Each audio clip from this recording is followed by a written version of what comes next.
going to use lime green, and I have a dark green somewhere. I think this is it. It's the dark green. That's the black. And I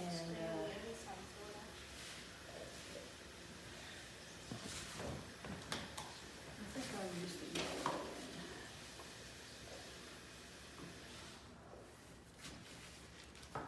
Yeah, so can you see?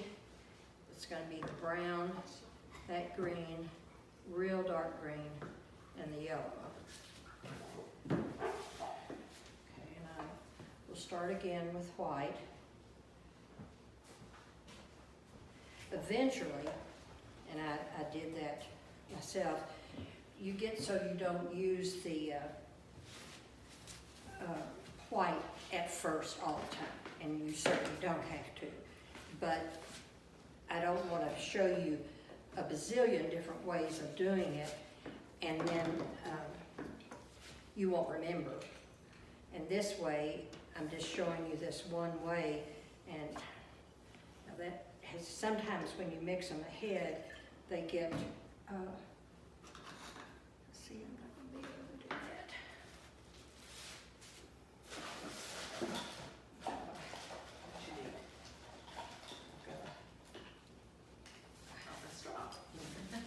I needed something long to get down there.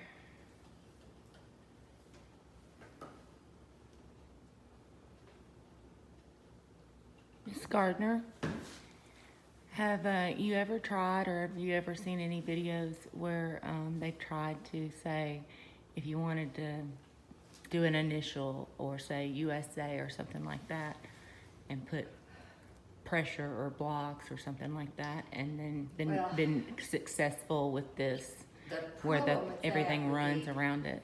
You would have to, well, say if you use plastic letters, and you sat those in there first and then poured around. You're going to pull the paint off with it. But yeah, and then no matter what you do to get the letters in there first, they're going to be flat, and this is raised up quite a bit. So this would be up above, and then the initials would be down here.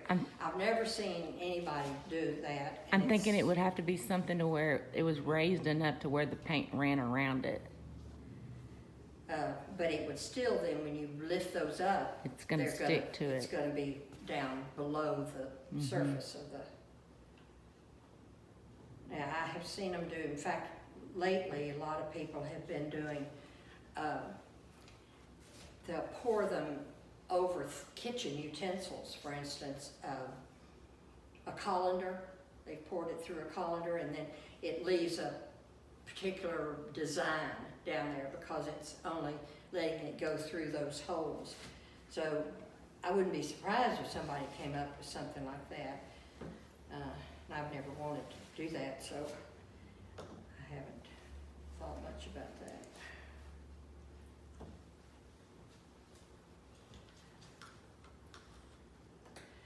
Now this color is burnt sienna, and it's the one that was out of a little craft bottle.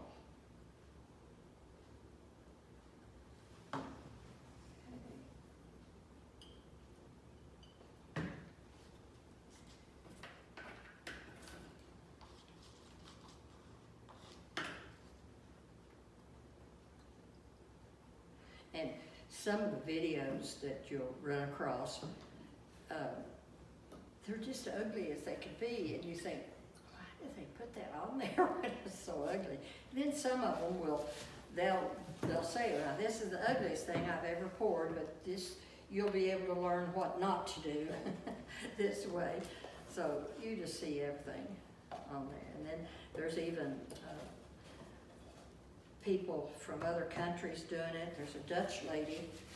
Her name is Anne Riddenhoff, and she's a big pourer from Holland, and she's pretty good. She gets on my nerves.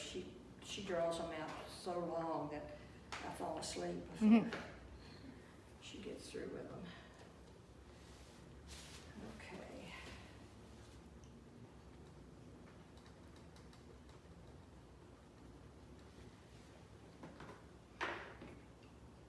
it's bad enough when I do this at home by myself. I'm always forgetting a step or this and that. And then when I'm talking to people, I really do. So I'm not sure. I know I didn't put silicone in that one. So this one may not do very much. But what I do, now you saw that one where I just went over the top of it. Don't try to go over the top of an oil painting because it would crack. But if it's acrylic underneath it, you can do it. And this had quite a bit of texture on it. I did sand it a little bit, but I wasn't able to get much of the texture off. And it seems to be doing all right. Now, I won't really know until it's totally dry. I have a question about the cracking. Does it crack in certain spots, or is it just random? It's random, and there's two phrases, one cracking, and that looks like, you know, the product that you can buy to put in acrylic paint to make it crackle, it's called crackle medium or something like that. Well, that's what the cracking actually looks like. Then there's another thing, and that's when your paints are too thick. It's called crazing, and it actually, like, it'll separate, and there'll be deep fissions or something between those, and so that's called crazing. Do the same compounds, or I'm sorry,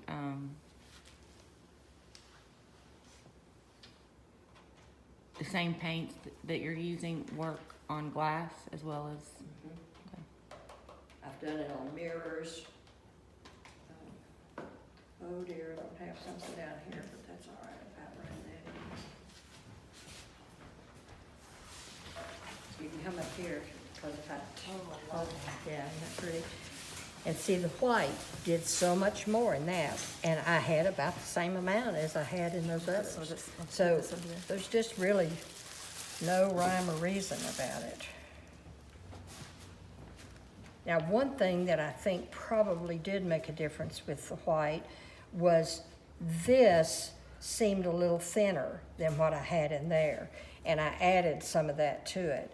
So that may be, because this just kind of has a thinner look. Now we each get to leave with one of these signed by you, right? That's a good idea. Or bid on them anyway. Do you know? Sell them to you. Yeah, I'll sell them to you. I figured up, just for myself, how much I probably have in everything I'm using That's today. what I wanna know. And that's about $45. Oh, really? Yeah. So, $45 to But- get started. well, I don't know about getting started. And, you know, it's hard to judge about the paints because, like that red that I mixed this from, well, it was just a little bit out of this, but it all counts up. And when you start having to order more paint, you realize, well, that went faster than I thought it would. Well, I'm headed straight to Hobby Lobby after this. Well, I told them, one of the first things I told them was that the tube paint, any of the tube paint, is going to cost more than the craft paint. And when you're learning, the craft paint is certainly, The craft paint? Okay, so it's start good with enough, that. yeah. Craft, Now, some just plain people- craft acrylic paint. Do you want to use this on it, or I've got a ton of that at home. looks like it's doing? Yeah. Use it right over in here. This did a lot of the cells. start. Could you see all those little, and these are coming through, Where do you want it? mainly over in here. In here? I don't think I understand what the heat's doing. It helps the bubbles to pop, and there will be air bubbles in it, and you don't always see them until they dry. And then it causes these little cells to come up. Maybe I need my bifocals that I just had to get it. 40. Okay, that's enough. All right, I'll show you one other little thing that can do. Oh. Awesome. Fun, guys. Right? And see, that sometimes creates a more interesting thing Just than don't when I suck in. pick it up and lay it on there. Pretty cool lady.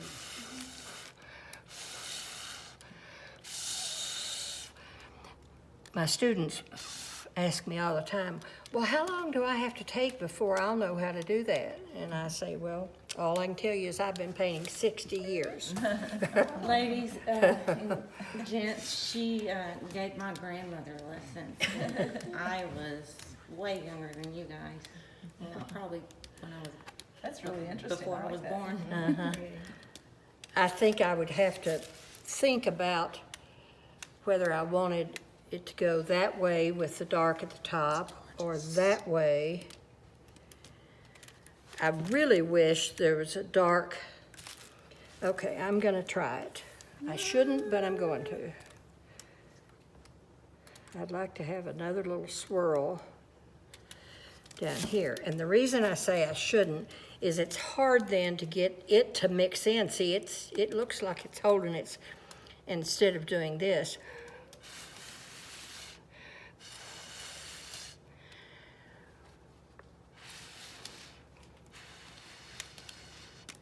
But that did what I wanted it to, that now it looks more uniform. So now I'm gonna pick up some that's almost white and put it in this. And if you'll start that thing again for me. Okay, do it. On the brown? Uh-huh. And that green in the middle. Here? No, Oh. right here. Oh, in this middle, okay. It's not wanting to break up. Oops. Okay, so this is the next best thing.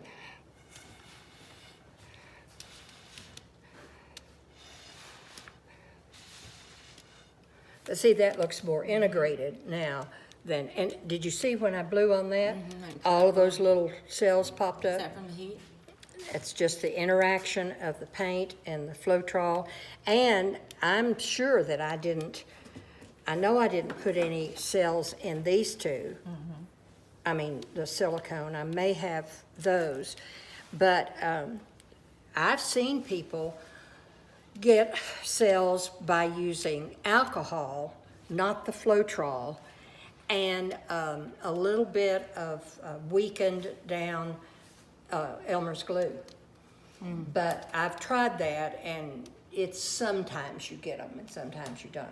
And I found that this is almost foolproof. When I put that, just a little bit of water and the acrylic paint together, then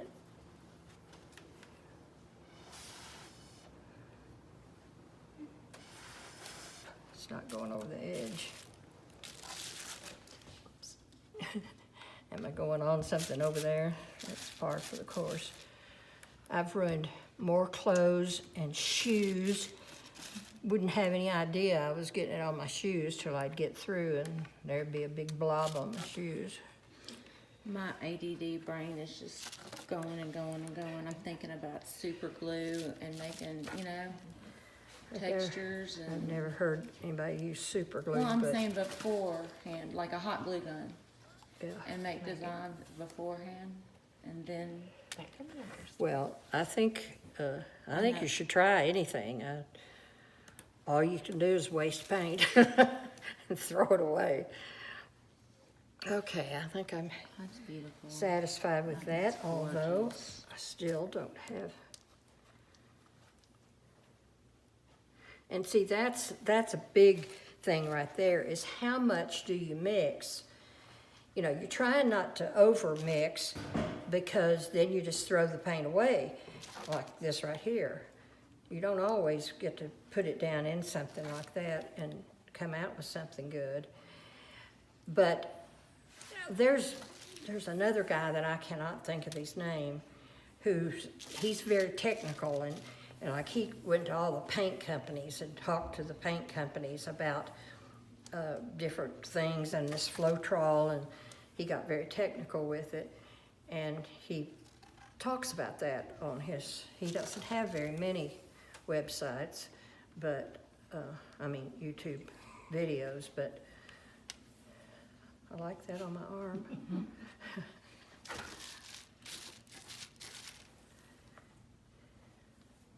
This is not the fun part.